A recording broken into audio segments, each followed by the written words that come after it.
Winston Churchill once remarked, "A nation that forgets its past has no future." The same can be said for a company. And on the occasion of its 75th anniversary, Merritt and Harris Incorporated indeed has a history worth remembering. Hi, I'm Tom Richard, the principal of Merritt and Harris Incorporated, and I'm proud to be able to share with you a brief history of our distinguished firm. In 1937, the lenders at the Bowery Savings Bank in New York realized that they had a problem. A common saying among the bank's staff at the time was, "Why would criminals rob a bank when they could just walk in with a roll of plans and the bank would give them the money?" To solve the problem of the lack of scrutiny over construction loans, the bankers suggested that Clarence Merritt and his son-in-law, Elliott Harris II, form a company that could watch over the construction loans that the bank was funding. The men heeded that suggestion, and Mr. Merritt and Mr. Harris began a firm that is believed to be the first company formed solely for the purpose of monitoring construction loans. They set up shop in the Bowery's headquarters building at 110 East 42nd Street, directly across from Manhattan's Grand Central Station. The company operated from that building for its first 68 years before heading downtown to New York's financial district. It wasn't long before other New York-based banks requested the kind of scrutiny that the new firm provided by reviewing plans, specifications, schedules, documents, and budgets of projects whose loans were being considered, and, when those loans were granted, to monitor the construction for conformance to those reviewed documents.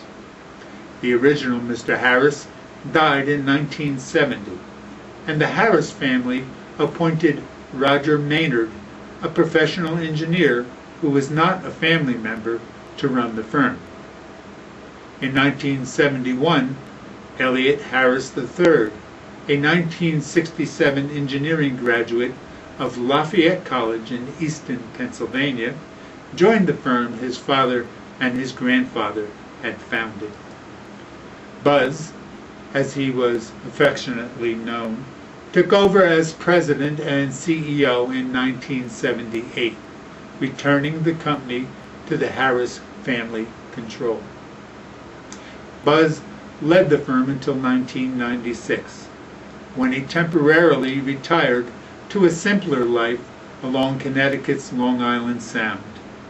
Buzz had a favorite recreation, and that was fishing, and he, in fact, held several records for catching striped bass. Buzz was admired by clients for his professionalism and knowledge, and was loved by his employees for his gentle and encouraging nature. In 1991, the firm opened its first branch office in Glendale, California, a Los Angeles suburb. The opening made Merritt and Harris a true coast-to-coast player in the construction consulting industry. Early in 1996, Buzz made it known that he desired to sell his majority shares in the firm. Two of the company's senior vice presidents and minor shareholders, William J. Duty, the firm's CFO, whose engineering degree and MBA were from Cornell University, and yours truly, a Pratt Institute-trained architect and Fordham University graduate, arranged for Mr. Harris to sell the company to them and a group of senior employees. The new principals, who are still with the firm, joined Bill Duty and me in 1996. They were Manny P. Kratsios, a Columbia University-educated civil engineer with an MBA from St. John's University; Jack Kagan, head of our mechanical engineering group and a Pratt Institute graduate, and Neil A. Rowland, an experienced and expert construction consultant.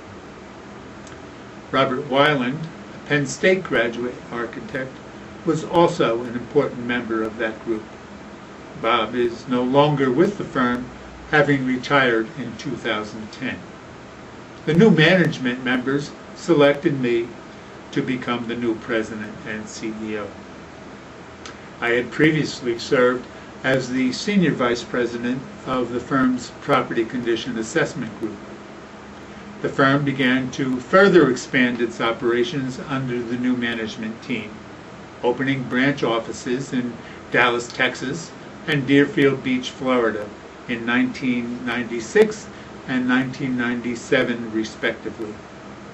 In 1997, the principals added Michael J. Dwyer, the company's chief cost estimator and leader of its cost and review group, to their ownership circle. Ricardo Flores, the company's Los Angeles branch manager, became a principal in 2003.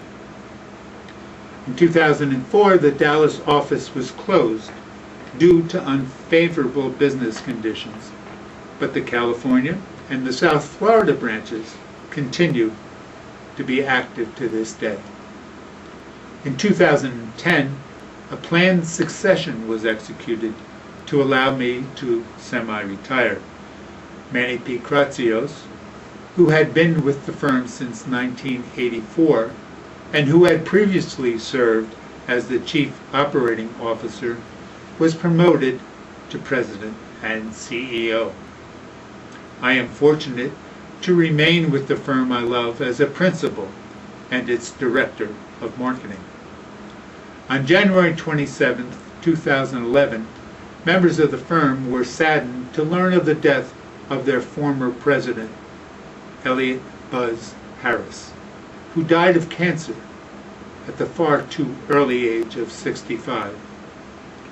It was Buzz's talent for encouraging the employees to strive for excellence and his success in establishing a sense of family among them that continues to define the firm's character. As of January 2012, the tenure of employees at Merritt & Harris Incorporated averaged 12.5 years, with 40% having more than 20 years of service.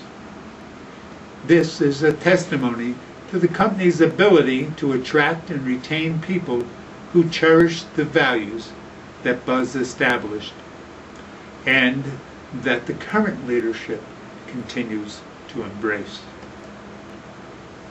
If you'd like more information about Merritt & Harris, I invite you to visit our website or give us a call.